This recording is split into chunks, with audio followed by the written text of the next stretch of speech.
I seen a boy last night with a fingernail polish on, and he looked like, oh boy. Oh, I'm like, oh, I want to break his fingers. That's called assault. That's a pastor in a church saying in his sermon that he wanted to assault a child because that child didn't live up to his vision of what masculinity should look like.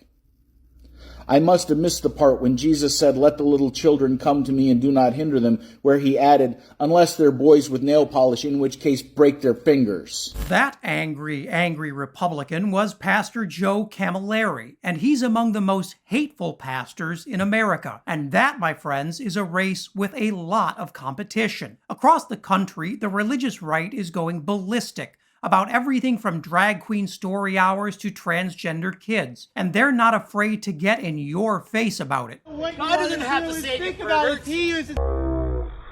This guy really deserves it. Why do I deserve it? What'd I do? I'm just saying, you deserve it worse than anybody else. Why? What'd I do? You've been talking about mom? Conscience bears witness of how wicked you are. I'm wicked? Yeah, you're a pervert. I already know that. How do you know that? Well, you're gay for one thing. I know that much. You know I'm I gay? already know you're gay. How do you know I'm gay? Are you attracted to me? I'm not commanded to judge the outward appearance. I'm to judge the heart. You just said I'm a gay pervert. You are. Based on what? Based on outward appearance. Now, it might seem like that street preacher is having a meltdown, but what he's shouting, that gay people are perverts destroying America, isn't that much different from what millions of right-wingers hear in church every single Sunday. And those people have a real challenge separating what they believe from what they think God believes. You're the pervert. But why is it? Why is it that God's love, in spite of his mercy and grace and forgiveness, why in spite of that do people hate him? Nobody hates God. We hate people like you who think you know God better than anybody. The thing about you guys, and I'll say this again about my pervert friend here. What's up? Browsing. Why are you in my DMs all the time, dude? Not that you guys are all doomed. I just know that he's a pervert. Yeah, I'm viral on Grindr. We're all just sinners. No, we're not.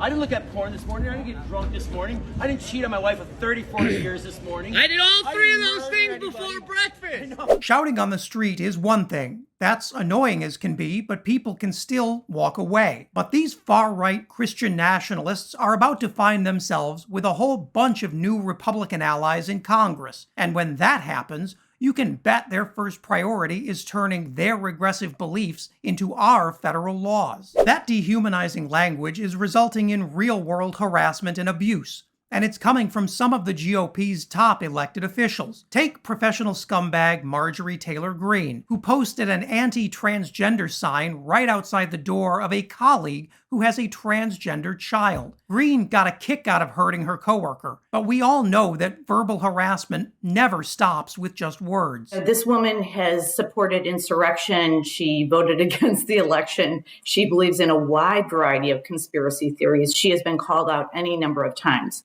But on this issue yesterday, she tried to block the Equality Act, and I felt as though she needed to hear from us. And what I mean by that is that I just wanted to make a statement so that she sees LGBTQ plus people. The right's hatred for the LGBT community is manifesting itself in other strange ways too. Take Glenn Jacobs, the mayor of Knox County, Tennessee. Jacobs is better known as the WWE wrestler Kane, a profession where he made a living selling sex and violence directly to children. But now that Jacobs is a Republican lawmaker, he has a new enemy: drag shows. In a series of tweets, Jacobs says his office has been flooded with calls about an alleged all-ages drag show. He complains that no state laws give him the power to control what private businesses can do, but he supports his fellow Republicans making some of those laws. Jacobs says he'll do everything in his power to crack down on drag shows in the future. But as one commenter notes, Jacobs shouldn't be so uptight about drag shows. NBC reporter Ben Collins reminded the mayor that during his time as a pro wrestler, one of the stories he was involved in,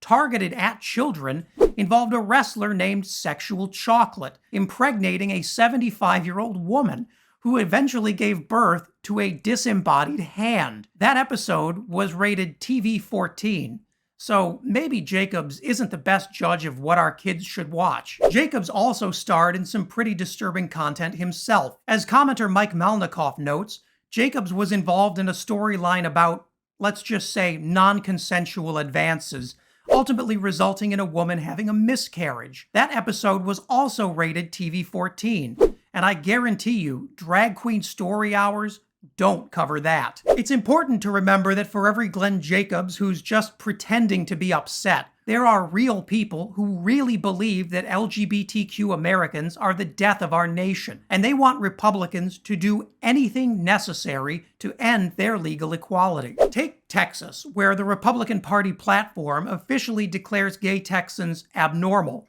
and rejects the idea of trans people as impossible. The Texas GOP supports repealing the right to gay marriage, and nationwide, a historic wave of anti-gay, anti-trans legislation is threatening to jail parents for seeking gender-affirming care for their kids. So much for small government. And don't take my word for it. Here's the pastor at Steadfast Baptist Church. He doesn't just want gay marriage to be made a crime, he wants gay and trans Americans sentenced to death for crimes against God, every single one of them. What does God say is the answer, is the solution for the homosexual in 2022, here in the New Testament, here in the book of Romans, that they are worthy of death?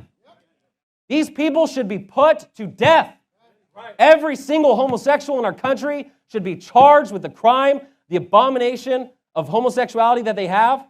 They should be convicted in a lawful trial. They should be sentenced with death. They should be lined up against the wall and shot in the back of the head. That's what God teaches. That's what the Bible says. You don't like it, you don't like God's word, because that is what God says. With Republicans now likely to retake the House of Representatives, marginalized Americans, including the LGBTQ community, will be directly in their crosshairs. And those attacks won't just come in the form of legislation, but in allowing harassment and even physical attacks against them to be ignored or even celebrated by MAGA loyalists. On Tuesday, Americans have the opportunity to send a message by voting out Republicans who peddle anti-gay, anti-trans hate. This election is about so much more than simply voting the bums out. Many LGBTQ Americans living in increasingly authoritarian red states are voting like their lives depend on it. Because they do. If you made it to the end, thanks so much for watching. Please leave a like and consider subscribing. And leave a comment below so you can let me know what I should cover next.